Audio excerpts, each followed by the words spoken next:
We have collected some questions from our audience that were sent to us during the previous course. So we would like to present you some of them with our common answers, and we hope that you will find them useful.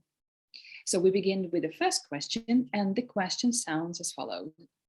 How to be sure that this vision is really your vision and not the wishes of your family or society pressure?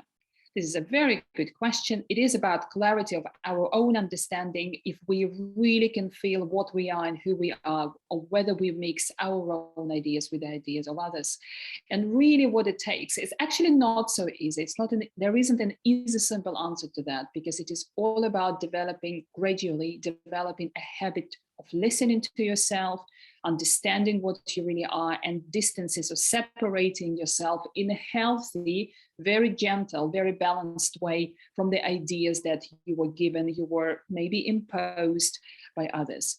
So what I would say to that question, the longer you live, really it's becoming more and more difficult to understand if that's truly you are speaking to yourself, or the voice of your parents, the voice of somebody who you love, somebody who is very close to you. So yes, maybe it isn't that straightforward, it isn't that simple, but what you can definitely do is to develop that habit of understanding what kind of ideas resonate with your heartbeat. What kind of ideas make you really experience the joy when you can truly identify, that's me, I love doing that, I love it. That's the sign, that's the reaction that is definitely coming from within of you, definitely. So the more you ask yourself, the more you teach yourself to evaluate what is happening according to how you yourself react, the more you will develop that very stable foundation of building up the life which corresponds to your true wishes.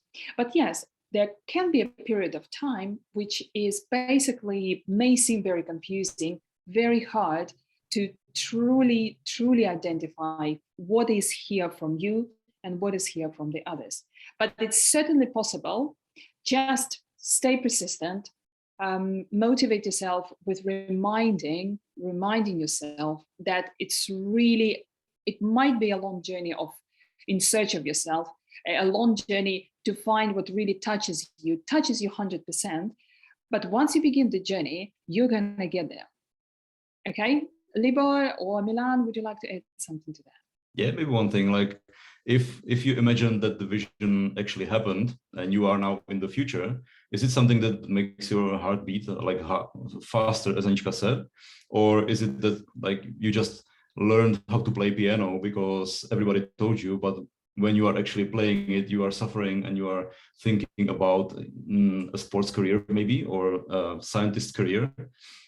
Try to imagine, like really live through that, the vision. Like imagine it already happened, right? And try to live through the experience.